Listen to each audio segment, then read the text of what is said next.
Hello दोस्तों, आज सुबह उठ के मैं फिर अपना जो नोट्स है उसको मैं लिखने के लिए बैठ जाता हूँ और मैं प्रैक्टिस कर रहा था इंग्लिश। आज इंग्लिश को कंप्लीट करना है, तो फिर मैं इंग्लिश का पढ़ाई ख़त्म करने के बाद मैं थोड़ा टिफ़िन कर देता हूँ दोस्तों, और बाद में मैं अपना पॉलिटी का नोट्स को लिखता हुआ और क्वेश्चन प्रैक्टिस करता हुआ, और फिर कुछ देर जाने के बाद मेरी जो ग्रैंडमा है वो कुछ लाता है खाने के लिए, तो फिर मैं उसको खा लेता हूँ दोस्तों।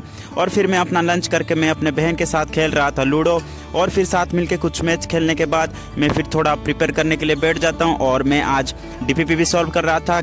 अब मुझे प्रैक्टिस थोड़ा अच्छे से करना पड़ेगा, जितना ज़्यादा हो सके उतना डीपीपी सॉल्व करने से प्रैक्टिस बेहतर होता है, इसलिए प्रैक्टिस कर रहा था। और फिर बाद में मैं आता हूँ बाहर, क्योंकि हमको जो है पेड़ को पानी देना है। पेड़ पौधों को पानी देने से ये बड़े होके हमको फल देंगे। तो फिर मैं घर पर आकर फिर थोड़ा लिख रहा था। इंग्लिश में जो वॉइस टॉपिक आता है उसको मैं छोड़ दिया था, तो फिर मैं उसको मैं लिख लेता हूँ। और फिर बाद में घर पर लाते हैं नुआ, क्योंकि आज गए थे गाँव पर।